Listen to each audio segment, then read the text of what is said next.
discretion is advised. In this video, my tone is gonna be sassy and kind of bitchy, so if that's not your cup of tea, I would suggest leaving now and enjoying your day. Hey guys, what's up, and welcome back to my channel. So, unfortunately, the time has come where, again, we must discuss wow, Freudian slip, discuss Lena Dunham. Now, if you don't know who she is, good for you. You've lived a great life until now, but I'm really sorry. Things are about to get real dark and real just eye roll, I suppose. So, in case you don't know who Lena Dunham is, I'll put a picture of her here. No, not this picture, another one. There we go. Here she is. So that's who Lena Dunham is. If you don't recognize her face, she was the writer and the program creator of the TV show Girls, and that is what she's most known for as far as her actual creations compared to her scandals, because I feel like people know her name but don't even know what she does apart from her scandals. If you want to see a really just tragic show, I definitely suggest you watch it. The only good thing about it is that Adam Driver's in it, but even that can't save it because the main character is Lena Dunham, and she is the most annoying person in the universe.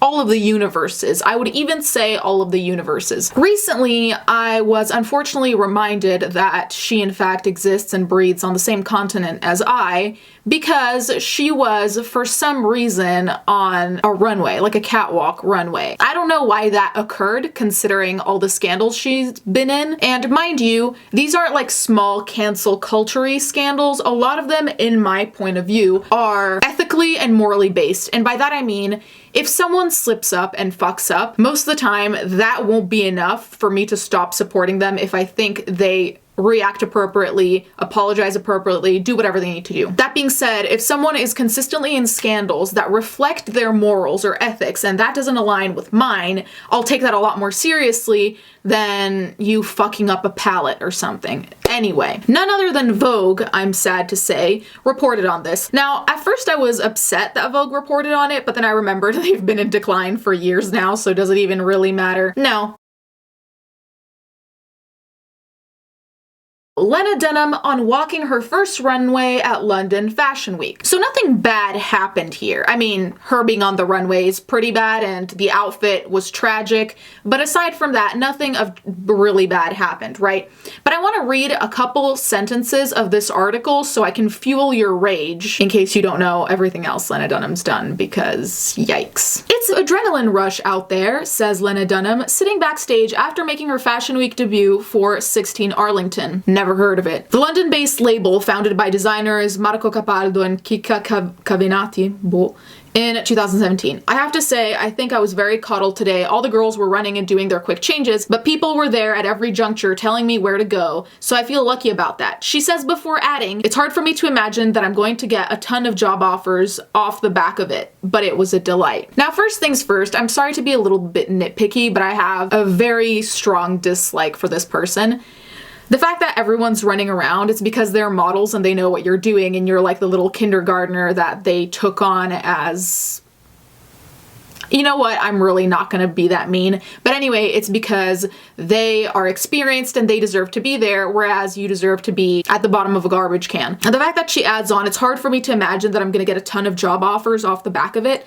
Job offers for what? You're not a model, dude. You've never modeled before. How would this lead to a job offer in your actual sector, which is writing and TV shows? So the tone of this article, you might note, is as if they're talking about, you know, just some random influencer who hasn't been in terrible moral and ethical scandals. Just like, life's good, everything's good. Like they just smoked a joint and surfed a wave and were like, bruh, everything's good. We're good. That was the vibe I got from this, which is why it was so confusing to me, because I was like, do you recall who it is you're talking to? Did you do any research? Like, has this writer just come out of the womb and not heard of Lena Dunham and her antics? Let's do it this way. Let's do chapters of scandals. So the worst scandal, in my opinion, is from her book, Not That Kind of Girl, which is a really funny title because it reminds me of I'm Not Like the Other Girls, which is totally her vibe. But anyway, in that book, she talks about her relationship with her little sister when they were young. I found it both inappropriate and disgusting to put this out there, not only because what she did I think was inappropriate and disgusting, but even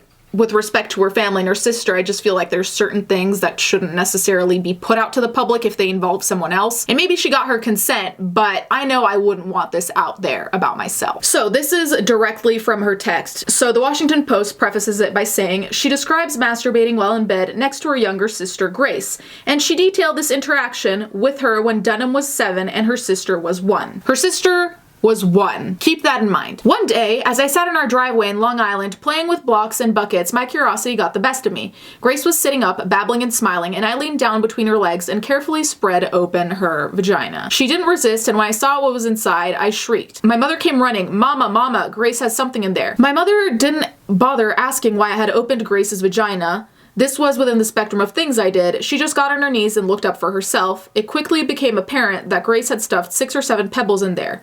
My mother removed them patiently while Grace cackled, thrilled that her prank had been a success. And then another paragraph it says, as she grew, I took to bribing her time and affection. $1 in quarters if I could do her makeup like a motorcycle chick, 3 pieces of candy if I could kiss her on the lips for 5 seconds, whatever she wanted to watch on TV if she would just relax on me. Basically, anything a sexual predator might do to woo a small suburban girl, I was trying. Maybe I thought she would be more willing to accept kisses if I wore the face mask my grandmother had on when she did her dialysis. The answer was no. What I really wanted, beyond affection, was to feel that she needed me, that she was helpless without her big sister leading her through the world. I took a perverse pleasure in delivering bad news to her. The death of our grandfather, a fire across the street, hoping that her fear would drive her into my arms, would make her trust me. There's a lot to unpack here, and there are a lot of things that I personally find jarring, but let's just focus on her and her sister. Now, people have referred to this as molesting, playing doctor, or like boyfriend and girlfriend when children are young.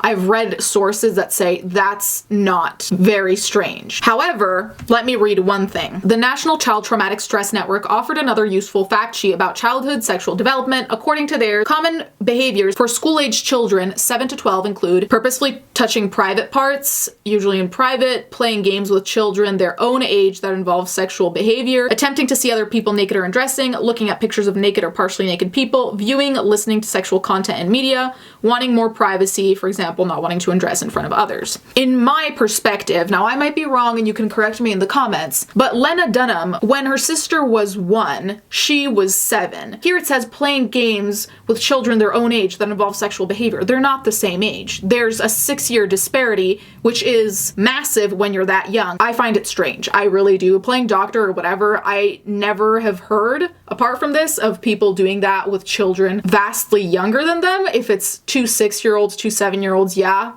playground shit, of course, but I find this creepy. I really do. However, of course, there is an article from Grazia UK about this, and it said she's the victim of depressingly familiar internet backlash against successful women. That was their headline for when she was accused of molestation. It's because she's a woman and successful. I see that we're using a very loose definition of successful here, but I'll give you that one. The fact that anyone would make a case of molestation or a case of creepy behavior, whatever you want to call it, into she's a woman, or she isn't a conventionally attractive woman, or she's in the body positive movement. These 3 things have nothing to do with why people are pissed, disgusted, jarred. It's because it's writing about abuse in a book or writing about creepy behavior, whatever the fuck you want to call it, and kind of dismissing it or not giving much context to it. And even in the text, she herself says,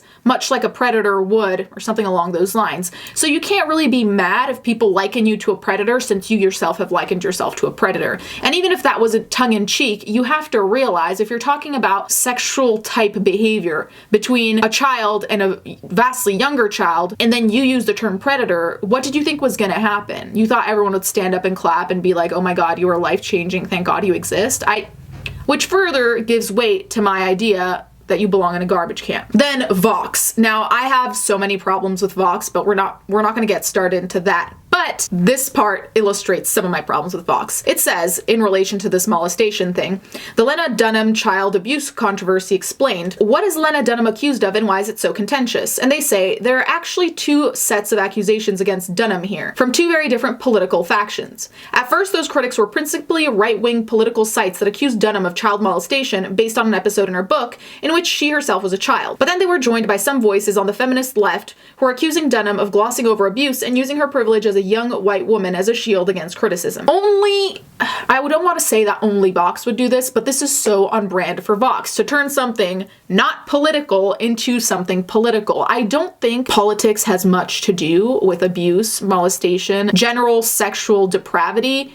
These are all just things that exist. And sure, politics can be involved in anything. But in this particular case, it's not because people were right-wing that they were saying that it's creepy. Everyone I know from different political leanings was like, what the hell is this? Mainly because we humans, we people who, are totally mad at this boss babe, just think this is not regular behavior. And then to bring in the feminists also, I just don't think it was necessary to turn it into a political stance thing. However, there is something to be said about what the feminists are saying, because Lena Dunham has oftentimes marketed herself as a feminist and, the future is female and whatever the hell Forever 21 is selling this week. So for her to talk about this thing with her sister that she won't refer to as molestation or whatever, and not at all address, the fact that there are real issues like that do involve power imbalances, I just don't know what the point of bringing it up was, if it was just to kind of drop it there and leave. I just wanted to show you different takes from other magazines to show how truly blinded the world seems to be, because she's a woman and not looking like a model-esque Victoria's Secret person, so you can't criticize her because then you'd be anti-body positivity or anti-woman. Before moving on, I also want to highlight that she had a reaction to these accusations against her on Twitter where she said, the right-wing news story that I molested my sister isn't just LOL, it's just fucking upsetting and disgusting. What a great time to use the term LOL in such a serious matter. And then she said, and by the way, if you were a little kid and never looked at another little kid's vagina, well, congrats to you. Usually this stuff I can ignore, but don't demean sufferers, don't twist my words. Back the fuck up, bros. I told a story about being a weird 7-year-old. I bet you have some too, old men, that I'd rather not hear. And yes, this is a rage spiral. She was not backing down on that, and she didn't even see why anyone would read it in the way where a lot of people have read it. But anyway, then there was the time when she said she was sad that she never had an abortion. So this is from The Cut, and it says, on her podcast, Women of the Hour, Dunham wanted to have a meaningful conversation about the stigma surrounding abortion. To prove that she's totally okay with the procedure, she said, I still haven't had an abortion, but I wish I had. She later apologized, blaming this dumbfounding statement on the delusional girl persona she often inhabits, and donated money to abortion funds. Now, I really would like you to hang on to the delusional girl persona, because while she might not mention this as an excuse again, I really feel like it is her own self-excuse. So when she fucks up, she can be like, ooh woo, I'm so quirky, it's just my delusional girl persona coming in saying some fuckery, and that's not on me because that was delusional girl, probably from the TV show Girls, because that kind of aligns with her character. She got pissed that Odell Beckham Jr. didn't want to have sex with her. In her feminist newsletter, Lena Dunham published an interview with the comedian Amy Schumer. We're really going with really relaxed definitions here. Comedian. Okay. In which she expressed that she was deeply offended that Odell Beckham Jr. did not seem DTF at the Met Gala. Then again, if he were objectifying her, I'm sure she'd have a problem with that as well, so it's a lose-lose by definition with Lena Dunham. So she had written, I was sitting next to Odell Beckham Jr. and it was so amazing because it was like he looked at me and he determined I was not the shape of a woman by his standards, Dunham said. She later took to Instagram to say, the fact is, I don't know about his state of mind. I don't know a lot of things, and I shouldn't have acted like I did. So instead of going on tragic book tours, at this point, I would suggest that maybe Lena Dunham go on apology tours. I really think that would work out better for her because she has a lot of apologies, way more content for that than for I'm Not Like the Other Girl books. Then she compared Bill Cosby's criminal behavior to the Holocaust. In January 2015, Dunham landed on the perfect analogy for Bill Cosby's alleged sex crimes, the Holocaust. Discussing movie director Judd Apatow's obsession with Cosby with Time Out New York, Dunham said it's sort of like saying someone's obsessed with the Holocaust. She later acknowledged that comparing Bill Cosby to the Holocaust wasn't her best analogy. I actually follow quite a few comedians that are edgelords, but I like them for it, and I have no problem with dark humor. The thing about dark humor is that you need to be good at it for it to come off as dark humor. I don't know if this was her attempt at it. I have no idea what she was trying to do. I truly do not know. So the last thing is that one of the actresses in Girls, the TV show I told you about, whose last name is Perrineau, she accused one of the writers, Maury Miller, of sexually assaulting her in 2011 when she was 17. Seemingly without really even considering it, especially because Lena Dunham does seem to be one of the feminists who's like, believe all women immediately, essentially. She said, our insider knowledge of Murray's situation makes us confident that sadly this accusation is one of the 3% of assault cases that are misreported each year. In other words, Perrineau was a liar. The statement was not well received, and Dunham, who had previously tweeted that women don't lie about rape, was accused of hypocrisy. Another thing she's constantly accused of. She was also accused of hipster racism. Perrineau is mixed race, and Dunham has a history of appearing to marginalize women of color and their experiences. So after the backlash, of course, she has to go on another apology tour of the house, and then she said, I didn't have the insider information regarding Miller, the writer. I claimed but rather blind faith in a story that kept slipping and changing. And then she says, Dunham explains, I had actually internalized the dominant male agenda that asks us to defend it no matter what, protect it no matter what. Imagine not believing someone and instead of just taking full responsibility and saying, yeah, I made a mistake, I should have listened, I should have given this more time, I should have been more invested to understand what's going on. You just say, oh yeah, the reason I didn't believe her is because the patriarchy is so ingrained in me that I couldn't see this clearly. I do think that there are some governmental societal things that are ingrained in us, but at the same time, as a person who's going on Twitter saying women don't lie about rape, for you to now backtrack and be like, oh yeah, the patriarchy. So did the patriarchy just fall on you at this particular moment, but when you tweeted, the patriarchy was out for lunch? I mean, what was going on? I'm confused. I realize I sound a lot bitchier in this video than I typically do. Well, actually, maybe I don't. I'm just more aware of it. I genuinely have so much disdain for the fact that Dunham has consistently been pretty objectively a piece of garbage. Like, objectively speaking, all of these things do not make her seem like a good person to me. You can let me know if I'm reaching, if I'm wrong, whatever the case may be. But the reason that I brought this back up, because I made a video about this quite a while ago now, is that she's being put in magazines like Vogue with no thought behind the fact of who are we really putting on Vogue? Who are we putting on the runway? Because first of all, don't get me started on who deserves to be on the runway, because definitely she's not a contender, by far, definitely not a contender. But to put her in a magazine and act like there is not this rich, terrible history of doing so much fuckery all over the place is alarming to me. Anyways, guys, let me know what you think in the comments down below. Thank you guys so much for watching, and thank you to my patrons as always, and let's get right into the fan art.